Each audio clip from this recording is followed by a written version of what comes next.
Hello. Today's video is on Indian street food. Specifically, we're going to be starting off with street food available in New Delhi. New Delhi is the capital of India, and most of it was actually designed by the British architects Sir Edwin Lutyens and Sir Herbert Baker, giving it a distinctive cultural charm, almost allowing me to draw some parallels in architectural style from the UK to India's New Delhi.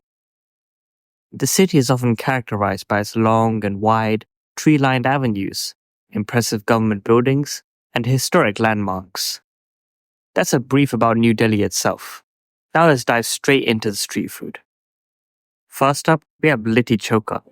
Litti is a main course dish that originates from the northern state of Bihar. It's a wheat flour cake that has been salted and baked. Litti is filled with sattu, fried gram flour, some special spices, and served with ghee.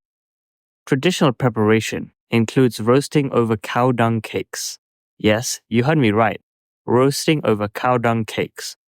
But of course, that's no longer the way that street food stalls cook their litti chokhas, especially with the sanitary issues related to cooking something in cow dung cakes. When I took a bite into the litti, the first taste is an earthly, smoky texture that comes from being fried over coal. When paired with the chokha, the slightly tangy, almost sauce, or necessary side to the litti, was a harmonious blend of spicy, tangy, and smoky flavors.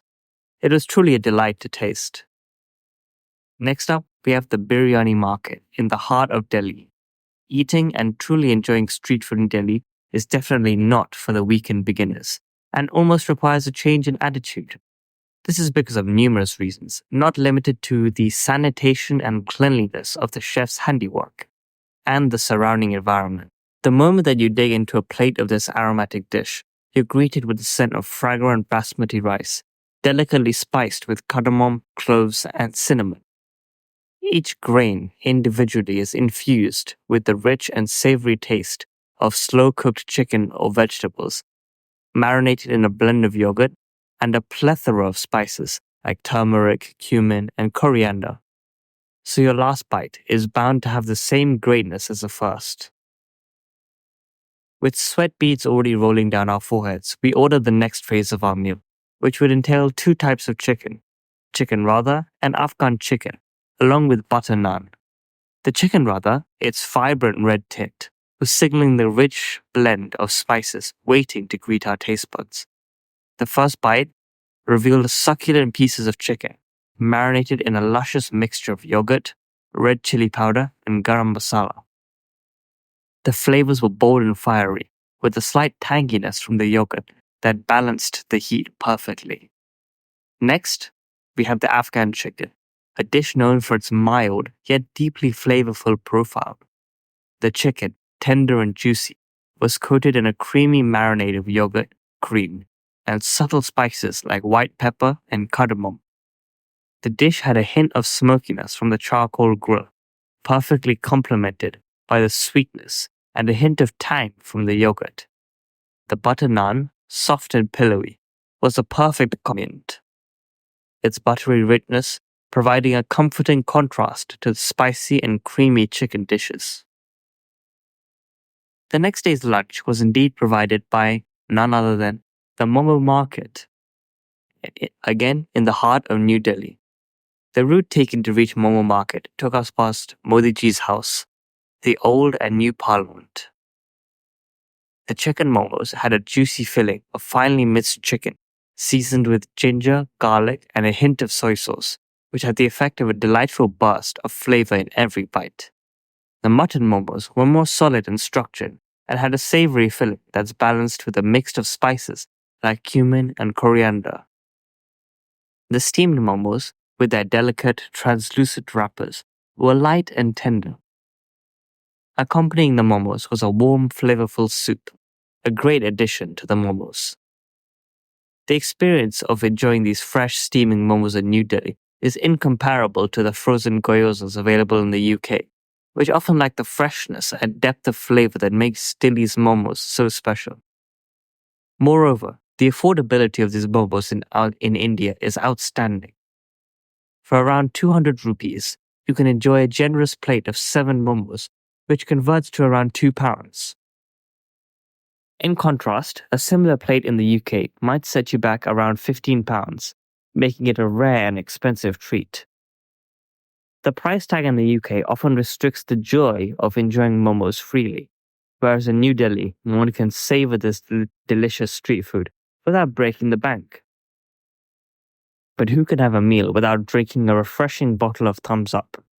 Yes, with the being excluded from the name to add the extra jazz. You might not be familiar with the brand, but it is a multi-billion-dollar soft drinks brand in India. A quick history lesson.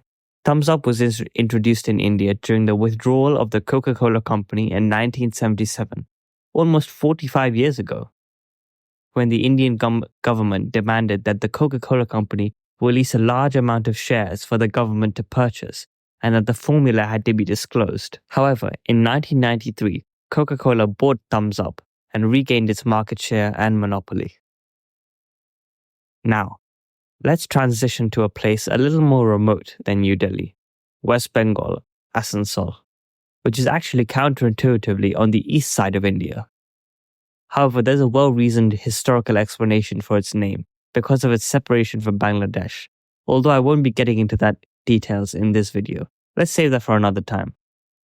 This time, I had dinner at Dosa Hut, which loosely translates to Dosa Home.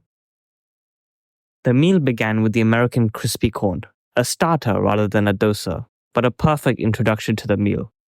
This dish was a crispy golden brown color, with each spoonful delivering a savory crunch, seasoned just the right to tease the palate.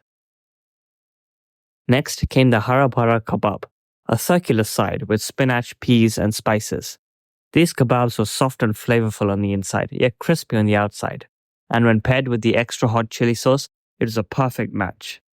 The main meal, however, was a cheese chili paneer dosa. This dosa, with its crispy golden outside, was filled with a generous serving of soft paneer cubes, melted cheese, and a touch of green chilies. The fusion of the creamy cheese, tender paneer, and ever so slight kick of the chilies made for the best fusion meal I've ever had.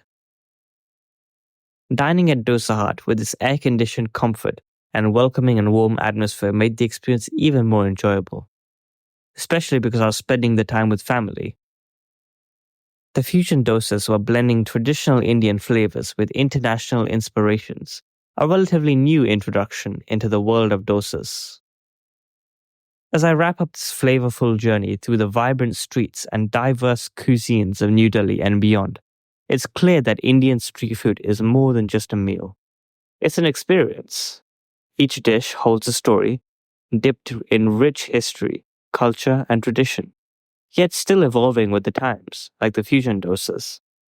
From the smoky litti chokas to the fragrant biryani, the succulent Afghan chicken to the delicate momos, every bite carries with it a unique flavor.